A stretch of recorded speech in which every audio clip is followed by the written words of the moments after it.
کہتے ہیں لما خفتکم فوہب لی ربی حکما وجعلنی من المرسلین، پھر میرے رب نے مجھے تحفہ دیا حکمت کا اور پختہ ارادے کا، اور اس نے مجھے بھیجے والوں میں سے بنا دیا، یعنی میں رسول ہوں۔ ان کی دو باتیں تھیں کرنے کی، کون سی دو باتیں تھیں؟ کہ وہ رسول ہیں، اور دوسری بات بنی اسرائیل کو چھوڑ دو۔ فرعون نے بیچ میں لائن ماری کہ تو نے قتل بھی کیا تھا، ہاں کیا تھا، پھر بھاگا تھا، پھر اللہ نے رسول بنا دیا۔ پوائنٹ نمبر 1 دوبارہ واپس، آپ لے جاؤ ادھر ادھر مجھے، میں نے واپس وہیں آنا ہے، آپ کے چکروں میں میں نے نہیں پڑنا، آپ کوشش کر لو۔ لیکن پھر بھی ایک بات رہ گئی۔ کیا بات رہ گئی؟ ایک تو ہو گئی بنی اسرائیل کو چھوڑو۔ آگے سے کہتے ہیں وَتِلْكَ نِعْمَةٌ تَمُنُّهَا عَلَيَّ أَنْ عَبَّدْتَ بَنِي إِسْرَائِيل، یہ جو واقعی حقیقت ہے، آپ نے میرے اوپر بہت بڑا احسان کیا۔ کس بات کا اعتراف ہے؟ یہاں پالنے کا۔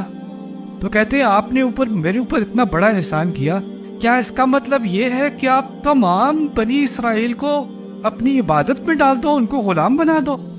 ان دونوں کا کیا تقابل ہے؟ مجھے سمجھ نہیں آ رہی، آپ کی منطق کیا خراب ہے؟ دماغ صحیح نہیں چل رہا آپ کا۔ آپ نے میرے اوپر اتنا بڑا احسان کیا تو اس کا مطلب ہے آپ لاکھوں زندگیوں پر بات کرو۔ ان دونوں میں کوئی ریلیشن شپ مجھے نہیں مل رہا۔ مجھے لگتا ہے کہ آپ ذرا تھوڑے سے ہل گئے ہیں، بہت زیادہ ٹویٹر استعمال کرتے رہے آپ شاید۔ یہ ایک مزید بدتمیزی نہیں ہو گئی؟ اور اب آپ کی جو جاب تھی پنکھے والی، آپ کو تو مزہ آ رہا ہے، تو آپ دیکھ رہے ہو کہ فرعون کے پسینے نکلنے شروع ہو رہے ہیں، اس کو اور غصہ آ رہا ہے، تو آپ کہنا انشاءاللہ آپ کو کچھ زیادہ ہوا کی ضرورت نہیں ذرا۔